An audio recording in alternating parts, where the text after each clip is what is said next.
Subscribe now and press the bell icon. Never miss an update. बोलिए प्रेम से श्री सद्गुरु महाराज की जय।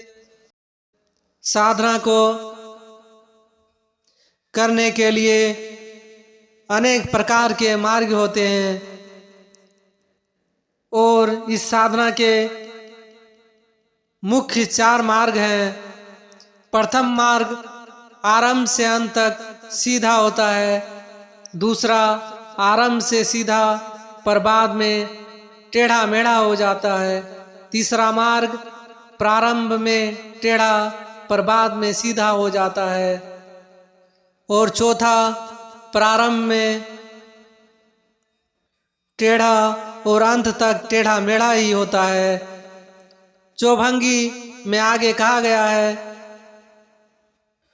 मार्ग की तरह ही पुरुष भी 4 प्रकार के होते हैं। आशय पुरुषों के हृदय की कुटिलता तथा सरलता से है। प्रथम प्रकार के पुरुष अत्यंत सरल होते हैं। उनके हृदय में कपट तथा कुटिलता कभी स्थान नहीं पाती। जैसा उनका हृदय सरल तथा स्वच्छ होता है, उसी अनुरूप उनका आचरण भी होता है। आरंभ तथा वाय तीनों रूपों में वे निष्कपट तथा वक्ता रहित होते हैं। किसी भी व्यक्ति तथा साधक की साधना भले ही उच्च ना हो, भले ही उनके जीवन में त्याग की मात्रा कम हो, किंतु अगर उसके हृदय में सरलता है तो वह अनेक साधकों से श्रेष्ठ है। सरलता स्वाभाविक चीज है, उसमें कोई मिलावट नहीं होती। प्रकृति भी सभी वस्तुएं सुंदर होती है क्योंकि वे सब स्वाभाविक होते हैं, उनमें बनावट नहीं होती। जैसे होती है वैसे ही दिखाई पड़ती है। मनुष्य का हृदय भी स्वाभाविक रूप से बिल्कुल सरल होता है, किंतु उसमें कुटिलता तथा कपायों की मलिनता बाहरी वातावरण या संस्कार से आ जाती है। आज का नागरिक जीवन बनावट, दिखावट तथा ऊपरी ढंग से दूषित हो गया है। परिणाम यह हुआ है कि प्रत्येक व्यक्ति दूसरे को संदेह तथा अविश्वास की दृष्टि से देखता है। कोई किसी का विश्वास नहीं करता। एक व्यक्ति दूसरे को अगर कर्ज देता है तो वह चाहे सगा भाई भी क्यों ना हो, पूरी लिखा पढ़ी के लिए बिना नहीं देता। किंतु गांव में आज भी मनुष्य अत्यंत सरल होते हैं। उन्हें शहरों के जैसे कायदे कानून की आवश्यकता नहीं होती।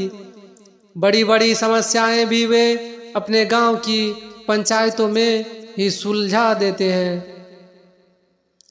ग्रामीण व्यक्ति अशिक्षित अथवा अधिक शिक्षित न होते हुए भी आचरण से अत्यंत महान होते हैं। वहाँ एक व्यक्ति की बहू बेटी को सारा गांव अपनी बहू बेटी मानता है।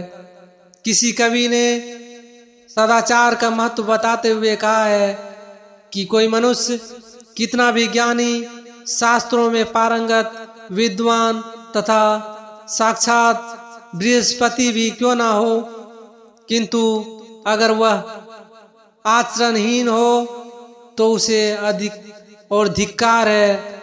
मतिमान हुए, धृतिमान हुए, गुणवान हुए बहु खा गुरु लाते, इतिहास भूगोल खगोल पढ़े, नित्य न्याय रसायन में कटिराते, रस पिंगल भूषण भाव भरी, गुण सीख गुनी कविता करी धाते।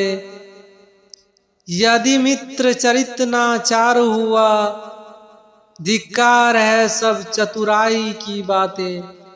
वास्तव में जिस ज्ञान से चरित्र की प्राप्ति न हो और सरलता की जगह जटिलता और अहम आ जाए वह ज्ञान निष्फल है। धर्मराज युधिष्ठिर का बाहरी आचरण और आंतरिक भावनाएं कितनी सरल, निष्कपट और सच्चाई से भरी हुई थी। उनके लिए दुश्मन व दोस्त में तनिक भी अंतर नहीं था। कौरवों तथा पांडवों में महाभयानक युद्ध हो रहा था और महाभारत अपनी समाप्ति पर आने को था। जब कौरवों की सेना के बड़े बड़े महारथी काम आ चुके, तब दुर्योधन घबराया। विचार करने लगा कि पितामह भीष्म, गुरु द्रोणाचार्य, महारथी कर्ण और मेरे सभी भाई प्राण कर चुके हैं। अब मेरी बारी आ गई है। क्या उपाय करूं जिससे मैं बच जाऊं? बहुत सोचने पर भी उसे कोई उपाय अपने बचाव का नहीं सूझा, तो वह सीधा युधिष्ठिर के पास ही चला गया।